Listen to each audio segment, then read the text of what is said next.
Shalom Bapak Ibu Saudara yang saya kasihi. Senang kita dapat bertemu kembali, khususnya di dalam menemani waktu kita bersama dengan Tuhan. Terlebih juga di dalam mengisi masa liburan panjang ini, dimanapun Bapak Ibu Saudara-saudariku berada. Doa kami akan senantiasa menyertai semua, selalu sehat, selamat dalam perjalanan, dan menikmati liburan ini dengan hati yang penuh dengan sukacita. Mari kita berdoa. Bapa di dalam surga, kami bersyukur atas setiap kemurahan dan kebaikan-Mu dalam setiap kehidupan kami.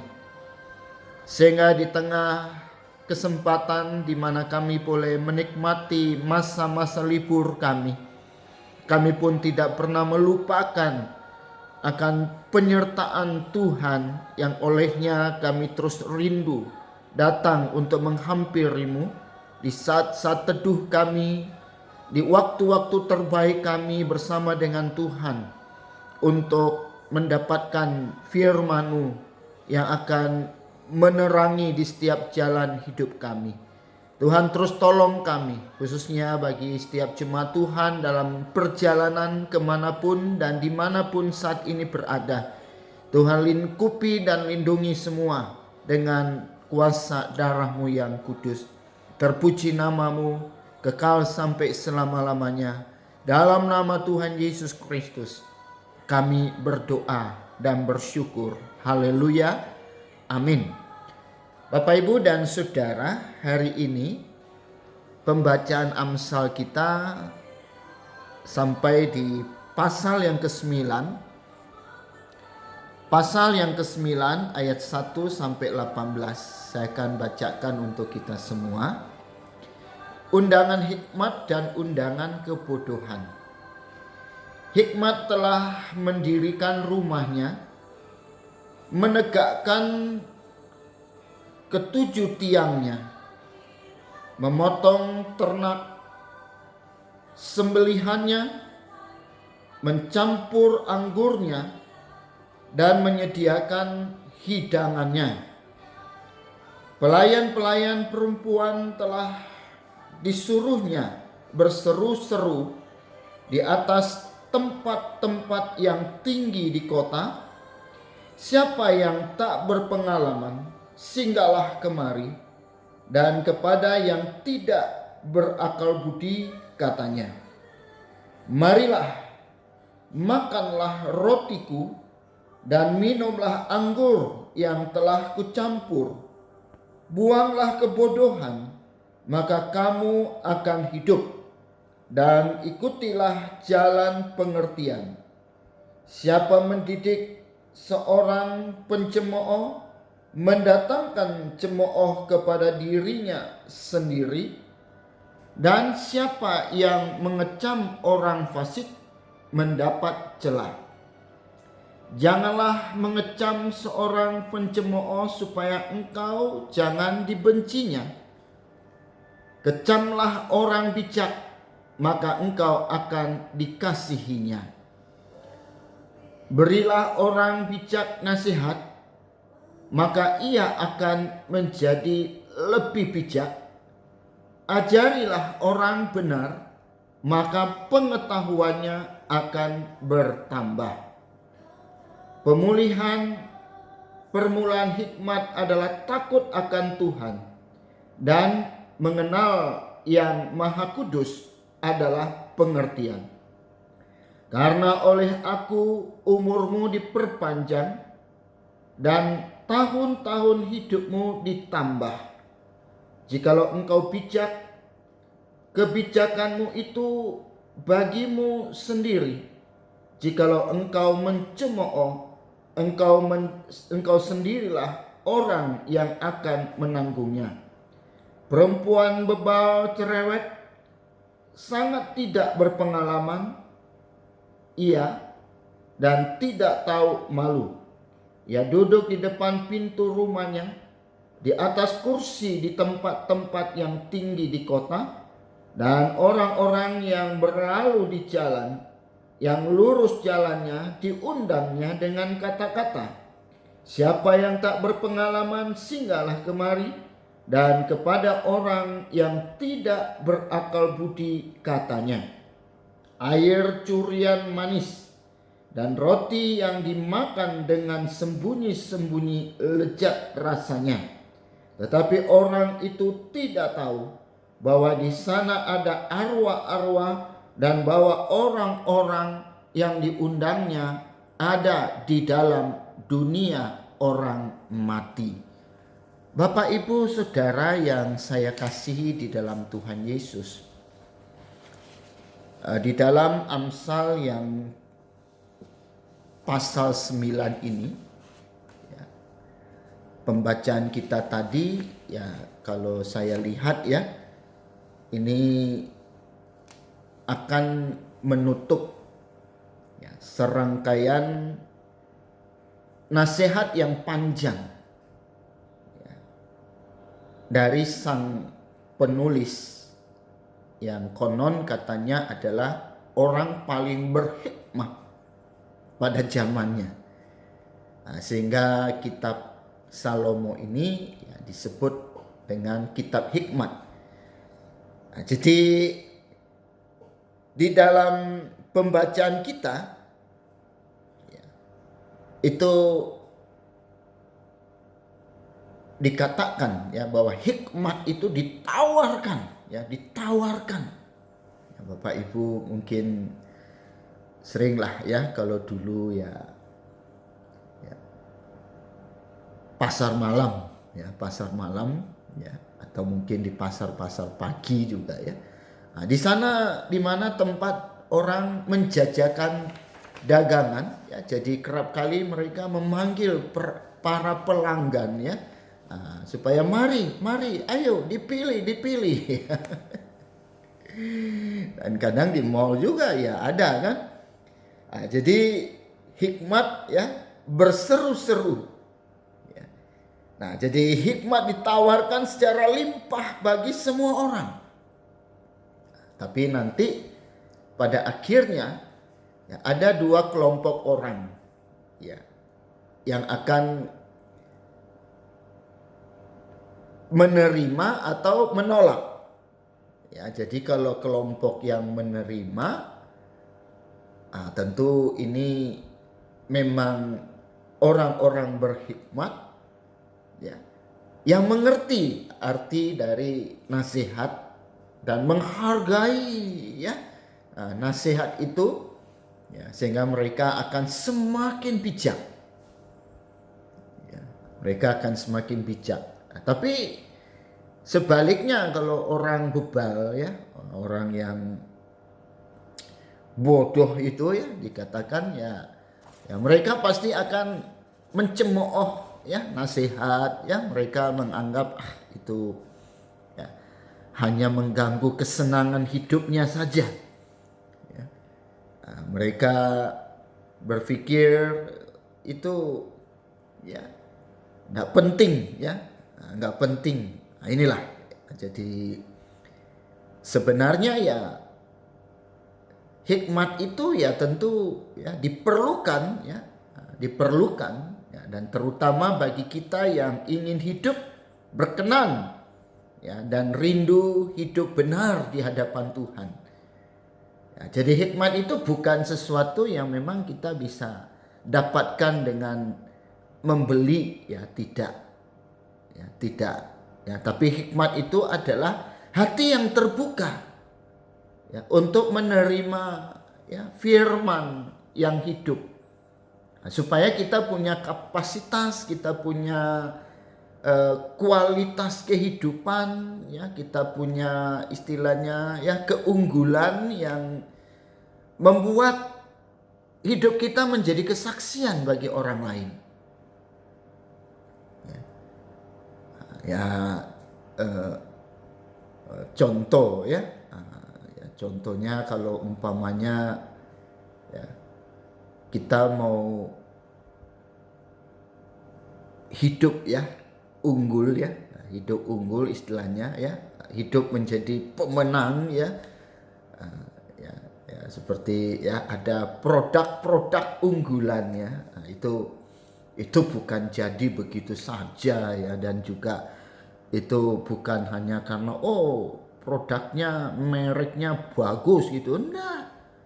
Ya, tapi cobalah ya ditelusuri setiap produk yang terkenal itu tentu melalui suatu proses panjang ya.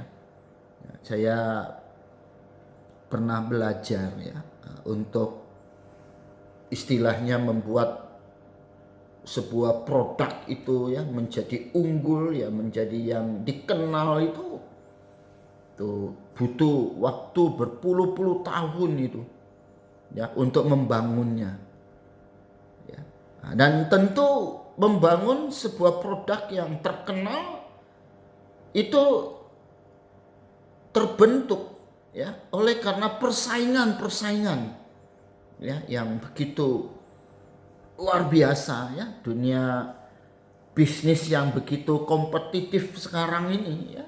Itu justru ya itu bukan soal yang besar mengalahkan yang kecil, nah ya, tapi bagaimana yang cepat itu pasti akan mengalahkan yang lambat ya. Jadi cepat respon ya, orang yang responsif, yang mampu ya melihat setiap masalah itu menjadi sebuah kesempatan. Itu ya, itu hikmat dari Tuhan itu. Wow, luar biasa tentunya ya. Dan semua kita membutuhkan itu, dan semua kita harus mencarinya. Ya, kalau orang hanya cari materi, cari harta ya, tapi tidak punya hikmat untuk mengelolanya, ya itu juga tidak akan berakhir dengan manis. Nah, oleh sebab itulah Bapak Ibu, saudara-saudariku yang saya kasihi, nah Alkitab juga mengajarkan kita bahwa kita juga sedang ada di dalam satu dunia ya, yang terus memacu diri kita ya, ya sehingga Tuhan Yesus berkata apa? Wah, ini luar biasa ya. Tuhan Yesus berkata ya, kita sebagai anak-anak Tuhan tuh ya nggak boleh kalah dengan anak-anak dunia ini. Anak dunia bangga dengan kebodohannya. Ya. Seperti kata Amsal ya, buahnya ya jalan yang disangka orang lurus tapi ujungnya menuju kepada maut. Ya. Nah, jadi Tuhan Yesus suatu kali pernah berkata ya, kita harus cerdik ya. Nah, kita harus lebih cerdik dari ular. Tapi kita juga harus memiliki ketulusan hati ya. Bahkan lebih tulus dari merpati ya, tapi kita nggak usah jadi ular atau jadi merpati. Ya, kita tetap jadi orang ya yang memiliki kecerdasan ya. Ya, makanya tadi dikatakan ya bahwa takut akan Tuhan ya. Nah, takut akan Tuhan itulah ya merupakan permulaan hikmat. Ya, di dalam ayat yang ke-10 ya. Nah, permulaan hikmat adalah takut akan Tuhan, dan mengenal yang Maha Kudus adalah pengertian ya. Ya saudara, Bapak Ibu gak usah kecewa lah ya. Nah, kerap kali kan kita ya berkata kepada orang lain, kamu masa gak mengerti saya. Itu orang gak punya pengertian itu. Ya nggak usah kita ya istilahnya berharap mendapatkan pengertian dari orang ya. Nggak akan. Ya kita harus mengerti diri kita sendiri. Bagaimana kita bisa mengerti diri kita sendiri? Yaitu dengan pengenalan. Ya dengan kita belajar mengerti Tuhan. Ya, belajar jalannya Tuhan. Karena tidak ada rencana Tuhan yang gagal, dan tidak ada rencana Tuhan yang jahat dalam hidup kita. Ya, ujian, cobaan itu boleh datang silih berganti. Ya, saya bersyukur Bapak Ibu Saudara ya dengan hati yang tulus. Ya, sekali lagi saya mengucapkan banyak-banyak terima kasih Ya, bahwa ketika teman, sahabat, saudara ya mendengar bahwa saya ada dalam keadaan sakit, dirawat, wah saya mendapat banyak ya support ya, doa-doa yang wah saya pikir itulah ya sebenarnya yang menjadi kekuatan bagi saya. Ya, sehingga hari ini saya masih merindukan boleh Tuhan pakai ya, untuk menyatakan kemuliaannya. Nah itu Bapak Ibu, jadi kalau kita pelajari lagi ya, kita pelajari secara mendalam eh, istilah apa ya, kalau Alkitab tadi kita berkata hikmat dan kebodohan.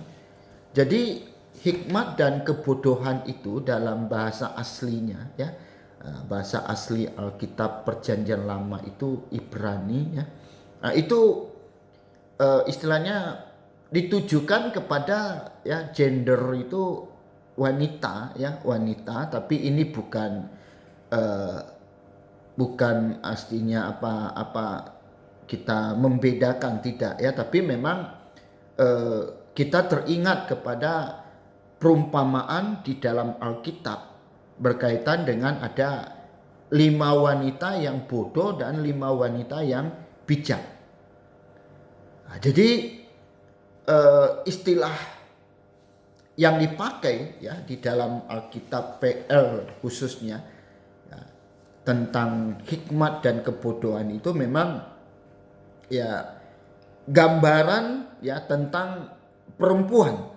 Nah, tapi kita tahu kan bahwa dari sudut pandang iman Kristiani kita ya wanita itu kan digambarkan sebagai mempelainya Yesus Kristus. Ya, makanya saya langsung ingat kepada adanya perumpamaan ya tentang gadis yang bijak dan gadis yang bodoh. Ya, yang sama-sama diberi kesempatan ya, sama-sama diundang dalam mempersiapkan diri memasuki pesta perkawinan anak domba Allah, yaitu sang pengantin laki-laki Yesus Kristus. Dan dari luarnya secara lahiriahnya kelihatannya semua ya oke-oke saja, semua siap-siap saja. Ya, nah, tapi nanti dalam kesempatan lain mungkin kita ya punya waktu yang cukup untuk belajar tentang perbedaan antara 5 wanita yang bijak ini dengan 5 wanita yang bodoh itu. Ya, gadis ya. Nah, kemudian juga kalau kita ingat dengan Tuhan Yesus pernah juga bicara tentang Maria dan Marta. Ya, Maria dan Marta. Ya. Nah, ya itu kalau umpamanya kita melihat ya sepintas, ya mungkin ada paradoks di situ ya. Jadi ada bertolak belakang. Tapi kalau kita telusuri, ya siapa kita ini? Ya semua kita orang bodoh ya kalau di luar Tuhan ya. Kalau kita ikutin dunia ini ya kita jadi bodoh. Ya. Nah, kalau kita terbawa oleh arus dunia ini, kita jadi Marta semua. Ya. Ya. Nah, ada yang kita bisa mengambil posisi Maria yang mau duduk di bawah kaki Tuhan. Tapi sebenarnya dua-duanya ya kita butuhkan. Nah, tapi bagaimana menyeimbangkannya? Ya, di tengah dunia yang hiruk pikuk, yang begitu sibuk, kita butuh waktu ya untuk duduk diam di bawah kaki Tuhan, mendengarkan. Untuk apa? Mendapatkan hikmat dan bijaksana sehingga kita bisa menyikapi setiap situasi dan keadaan ya dengan sudut iman kita, ya, sudut pandang iman kita, bukan dari sudut analisa ini analisa itu. Yang saya pikir semua itu ya bolehlah ya, boleh ya. Tapi kalau itu kemudian membuat kita gerah, membuat kita takut, membuat kita cemas, membuat khawatir, kan itu jadinya akan sangat membebani hidup kita. Nah, oleh sebab itulah Bapak Ibu Saudara yang saya kasihi, ya, bahwa sebenarnya ya di dalam catatan Amsal 9 ini dia tidak memberikan pilihan sebenarnya. Jadi kita tidak bisa memilih, tapi justru kita ditantang. You mau pilih yang mana? Ya. Nah, mau pilih hikmat atau pilih kebodohan? Yuk, pilih hikmat pasti hidup. Pilih kebodohan, engkau ada di dunia orang mati. Ya. Walaupun kelihatan kamu hidup, kata Alkitab, tapi engkau sesungguhnya mati. Ya. Nah, mari Bapak Ibu Saudara, di kesempatan yang indah ini, ya, walaupun dunia terus berubah, situasi tidak jelas, tapi pemeliharaan Tuhan akan selalu sempurna dalam hidup kita. Tuhan Yesus memberkati kita, tetap semangat, puji Tuhan, haleluya, kita berdoa. Bersyukur untuk sapaan firman-Mu yang terus menyadarkan kami bagaimana kami harus memiliki hati yang bijak oleh karena hikmat Allah, sehingga kami boleh memadukan kehidupan yang kerap kali bertolak belakang, sehingga kami boleh tetap ada di setiap situasi, dan melaluinya Tuhan Kau dimuliakan, dan hidup kami boleh tetap menjadi berkat dimanapun kami berada. Tuhan, tolong kami agar kami boleh menjadi saksi-Mu yang hidup di tengah situasi dunia yang terus tergoncang. Kami boleh memiliki pegangan, yaitu firman yang hidup. Tuhan, lingkupi kami, lindungi kami. Yang sakit Tuhan jamah dalam kuasa bilur-Mu. Yang susah Tuhan Kau hiburkan, yang lemah Tuhan Kau kuatkan. Ke dalam tangan kasih-Mu kami menyerahkan seluruh hidup kami. Terpujilah nama-Mu kekal sampai selama-lamanya. Dalam nama Tuhan Yesus kami berdoa. Haleluya. Amin. Puji Tuhan. Tuhan Yesus memberkati kita semua. Sampai jumpa kembali. Amin.